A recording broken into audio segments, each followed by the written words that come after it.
آپ دیکھیں جو لوگ دنیا میں سن لیتے ہیں وہ آخرت کی مشکل سے بچ جاتے ہیں، اور جو یہاں نہ سنے وہاں تو ان کو سننا ہی پڑے گا، اور وہاں جا کے وہ کہیں گے لو کننا او نسمع، کاش ہم سنتے یا سمجھتے تو آج بھڑکتی ہوئی آگ میں ہم شامل نہ ہوتے۔ آیت نمبر 37، وقالوا لولا نزل علیہ آیۃ من ربہ قل ان اللہ قادر علی ان ینزل آیۃ ولکن اکثرہم لا یعلمون۔ اور وہ کہتے ہیں کہ اس پر اس کے رب کی طرف سے کوئی نشانی کیوں نہیں اتاری گئی؟ آپ کہہ دیں بے شک اللہ اس پر قادر ہے کہ وہ اتارے کوئی نشانی، لیکن ان میں اکثر نہیں جانتے۔ وقالو، اور وہ کہتے ہیں، کون؟ جھٹلانے والے، لولا نزل علیہ آیۃ من ربہ، اس پر اس کے رب کی طرف سے کوئی آیت کیوں نہیں اتری؟ آیت سے مراد یہاں معجزہ ہے، کوئی نشانی، کوئی معجزہ کیوں نہیں آیا جس سے اس کی رسالت کی تصدیق ہو جاتی؟ قل، کہہ دیجئے، ان اللہ، بے شک اللہ تعالیٰ، قادر ہے، کس بات پر؟ اللہ، اس بات پر، ان ینزل آیۃ، کہ وہ نازل کرے کوئی نشانی، یعنی اللہ کے لیے کوئی مشکل نہیں، ان اللہ علی کل شیء قدیر، وہ نشانی اتار سکتا ہے، صرف کن کہنے کی ضرورت ہے۔ ولیکن اکثرہم لا یعلمون، لیکن ان میں سے اکثر علم نہیں رکھتے۔ کس بات کا علم نہیں رکھتے؟ اللہ کی حکمت کا، کہ اللہ ان کے مطالبے کو پورا کیوں نہیں کر رہا۔ تو کیوں اللہ تعالیٰ ان کے مطالبے کو پورا نہیں کر رہے ہیں؟ اللہ تعالیٰ چاہتے تو ایک پر ایک نشانی دکھا سکتے تھے، لیکن ان کے بار بار کہنے کے باوجود اللہ تعالیٰ ان کے مطالبے کو پورا کیوں نہیں کر رہے تھے؟ کیونکہ اگر نشانی آ جاتی پھر ان کے پاس مہلت ختم ہو جاتی۔ پچھلی جتنی بھی قومیں تباہ ہوئی، کیوں تباہ ہوئی؟ کیونکہ ان پر حجت تمام ہو چکی تھی۔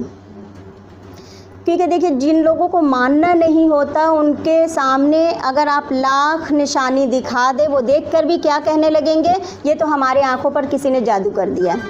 جیسے کہ اللہ تعالیٰ قرآن میں بار بار دوسرے انبیاء کا ذکر کرتے ہیں۔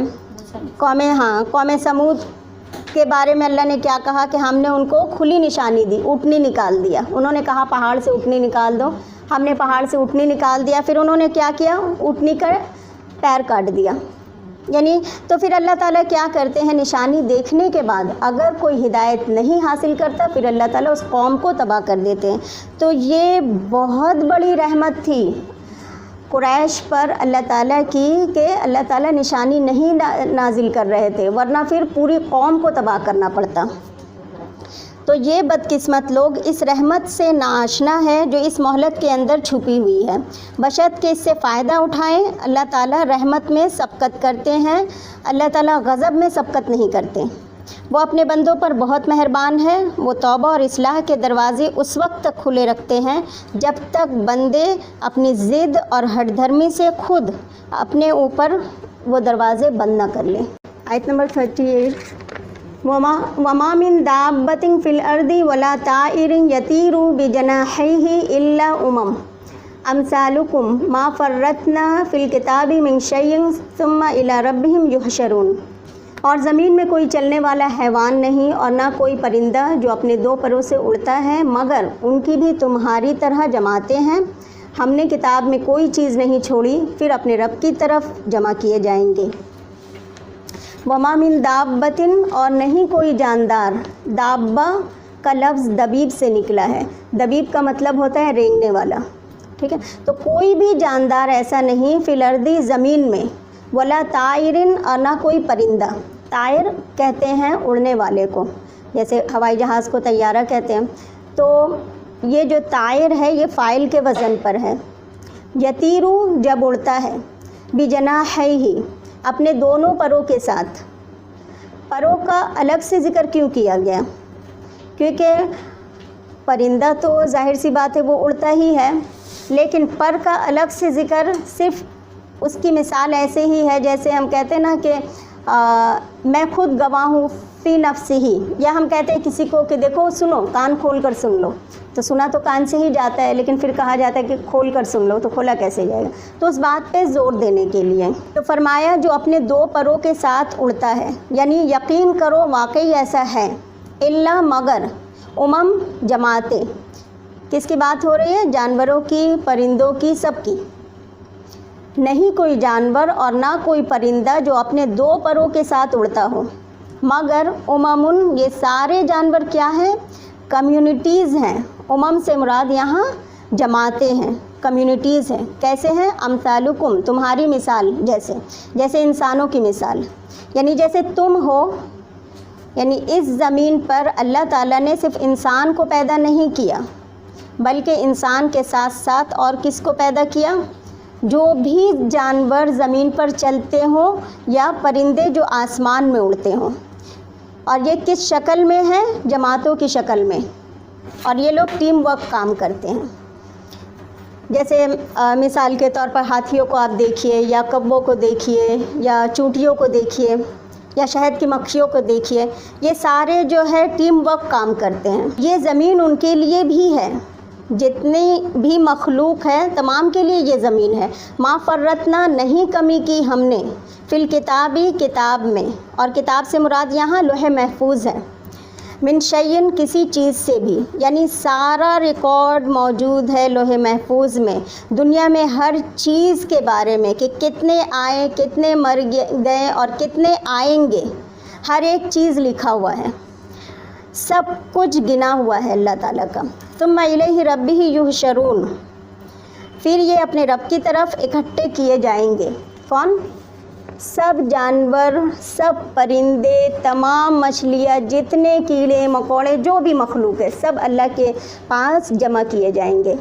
تو اس سے کیا پتہ چلتا ہے کہ قیامت کے دن ان کو بھی اٹھایا جائے گا، کیا حال ہوگا؟ یعنی ان گنت مخلوق،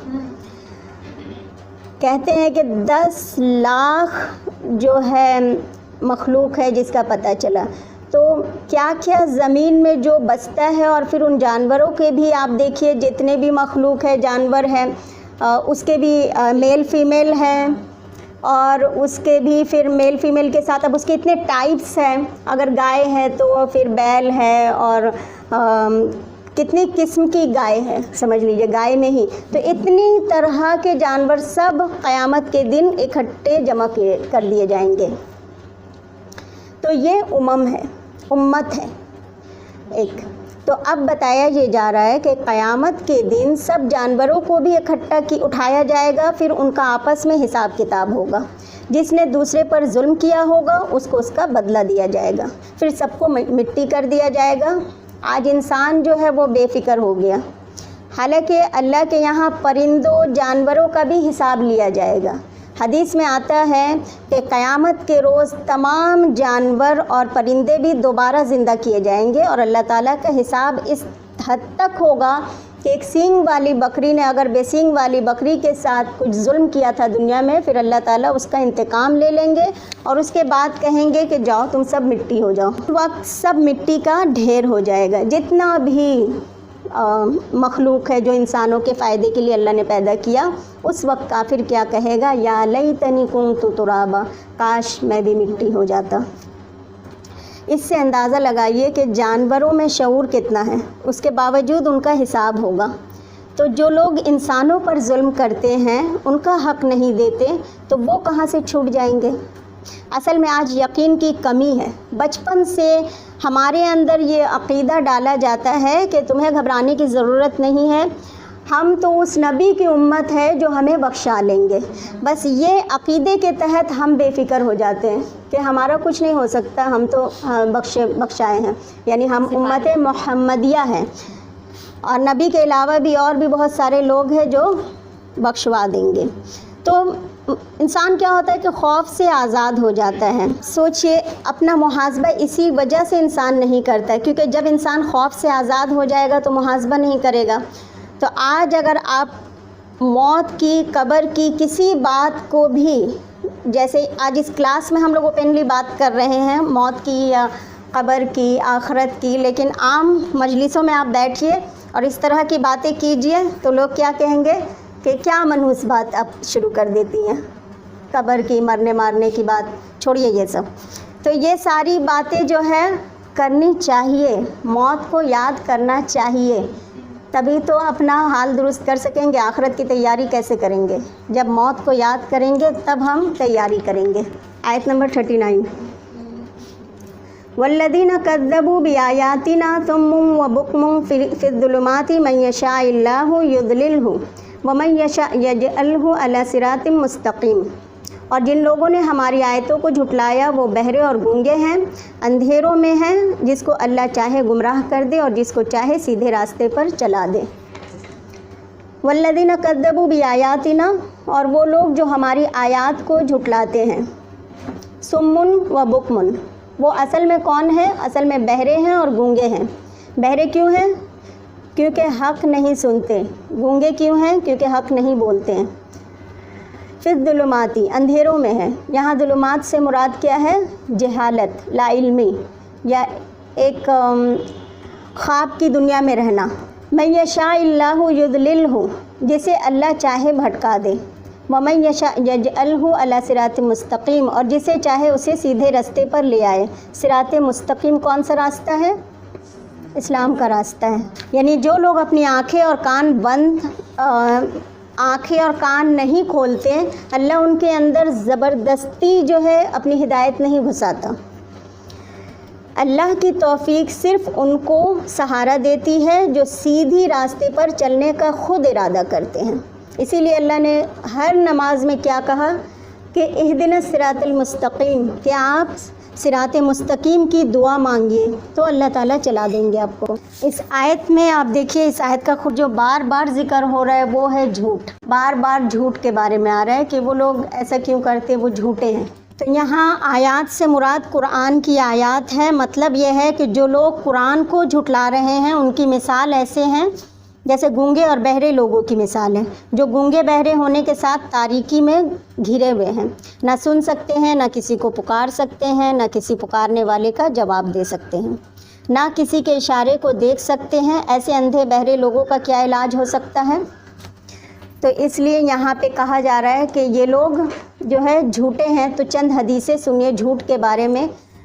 اور خصوصاً جھوٹ ایک ایسی گناہ ہے جو اللہ کے رسول صلی اللہ علیہ وسلم نے فرمایا کہ مسلمان کے اندر یہ عیب نہیں ہو سکتا. تو جھوٹ سے بہت پرہیز کرنا چاہیے. آپ صلی اللہ علیہ وسلم نے فرمایا جس نے روزہ رکھ کر جھوٹ بولنا اور اس پر عمل کرنا نہیں چھوڑا، اللہ کو اس بات کی پرواہ نہیں کہ وہ بھوکا پیاسا رہے. آپ نے فرمایا جھوٹ سے بچو، کیونکہ جھوٹ فجور کا ساتھی ہے اور جھوٹ اور فجور دونوں جہنم میں جائیں گے. آپ صلی اللہ علیہ وسلم سے پوچھا گیا وہ کون سا عمل ہے جس سے آدمی دوزخ میں جائے گا؟ فرمایا وہ عمل جھوٹ ہے. اور شب معراج میں جب آپ صلی اللہ علیہ وسلم نے ایک شخص کو دیکھا، اس کی دونوں بانچیں چیری جا رہی تھی، پھر صحیح ہو جاتی تھی، پھر چیری جاتی، پھر صحیح ہو جاتی. اسی طرح یہ عمل اس کے ساتھ قیامت تک ہوتا رہے گا. آپ صلی اللہ علیہ وسلم نے جبرائیل علیہ السلام سے پوچھا کہ یہ کون ہے؟ فرمایا یہ جھوٹ بولنے والے ہیں. آپ نے فرمایا آدمی پورا مومن اس وقت تک نہیں ہو سکتا جب تک وہ جھوٹ بالکل ہی نہ چھوڑ دے. یعنی 100% جو ہے وہ جھوٹ جب تک نہ چھوڑ دے وہ مومن نہیں ہو سکتا. یہاں تک کہ مذاق میں بھی جھوٹ بولنا چھوڑ دے. مسند احمد کی حدیث ہے. آپ صلی اللہ علیہ وسلم نے فرمایا مسلمان کی خصلت میں اور خصلتیں تو ہو سکتی ہے، خیانت اور جھوٹ نہیں ہو سکتی. حدیث میں آتا ہے جھوٹ انسان کے رزق کو گھٹا دیتا ہے، یعنی برکت کو ختم کر دیتا ہے. آیت نمبر 40. قل ارأیتکم ان اتاکم عذاب اللہ او اتتکم الساعۃ غیر اللہ تدعون ان کنتم صادقین. آپ کہہ دیجئے کیا تم اللہ کے سوا کسی اور کو پکارو گے اگر تم سچے ہو؟ قل کہہ دیجئے. میں نے کیا کہا تھا شروع میں کہ سورہ انعام میں آپ کو قل اور ہوا کی تکرار ملے گی. لگ بھگ ہر آیت میں قل، یعنی قل کہہ دیجئے ارأیتکم کیا دیکھا تم نے، ان اتاکم عذاب اللہ او اتتکم الساعۃ غیر اللہ تدعون ان کنتم صادقین. خطاب رسول اللہ صلی اللہ علیہ وسلم سے کیا کہہ دیجئے، مطلب کیا. یہ سوالیہ استفہام ہے. تم نے دیکھا، اور دیکھنا دو طرح سے ہوتا ہے، علم سے جاننا اور بصیرت سے دیکھنا. تو یہاں غور و فکر کی دعوت ہے کہ غور و فکر تو کرو، بصیرت سے کام تو لو. کیا کہ ان اتاکم، اگر آ جائے تمہارے پاس، کیا آ جائے؟ عذاب اللہ، اللہ کا عذاب کسی بھی شکل میں. او اتتکم، یا آئے تمہارے پاس الساعہ، قیامت، یعنی دنیا کا عذاب نہ بھی آئے بلکہ قیامت خود ہی آ جائے، وہ تو ہے ہی یوم الحساب. غیر اللہ، کیا سوائے اللہ کے. تدعون، تم پکارو گے، مراد اس سے یہ ہے کہ اللہ کو چھوڑ کر نہیں پکارو گے. ان کنتم صادقین، اگر تم سچے ہو. تو مراد اس سے یہ ہے کہ جو لوگ اللہ کے سوا دوسروں کو پکارتے ہیں، دوسروں سے مدد مانگتے ہیں، دوسروں کی عبادت کرتے ہیں، اپنی مصیبتوں اور آفتوں میں، جب بھی دنیا میں کوئی مصیبت، ایکسیڈنٹ یا کوئی بھی حادثہ ہو گیا، زلزلہ آ گیا، تو وہ کیا کرتے ہیں؟ کس کی طرف رجوع کرتے ہیں؟ ان کا حال بھی یہ ہے کہ جب کوئی بڑی مصیبت آتی ہے تو وہ پھر سب خداؤں کو بھول جاتے ہیں اور صرف ایک اللہ کو پکارنا شروع کر دیتے ہیں.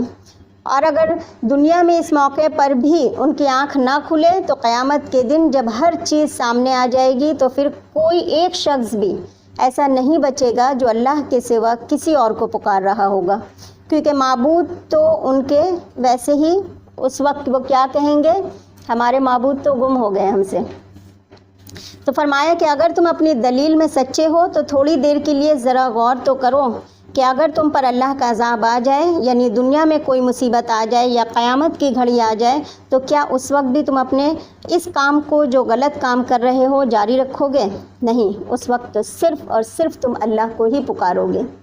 اور یہ انسان کی خصوصیت ہے کہ جب کوئی بڑی مصیبت آتی ہے تو اس وقت صرف انسان اللہ کو ہی پکارتا ہے، اور پھر جب وہ مصیبت ٹل جاتی ہے تو پھر اپنے چھوٹے چھوٹے معبودوں کو پکارنا شروع کر دیتا ہے، اپنے نفسوں کو کے اندر جو معبود ہے اس کو پکارنا شروع کر دیتا ہے. یعنی اسی لیے اللہ تعالیٰ کہتے ہیں کہ انسان بہت ناشکر ہے. سبحان اللہ و بحمدہ، سبحانک اللہم و بحمدک، نشہد ان لا الہ الا انت، نستغفرک و نتوب الیک. والسلام علیکم ورحمۃ اللہ وبرکاتہ.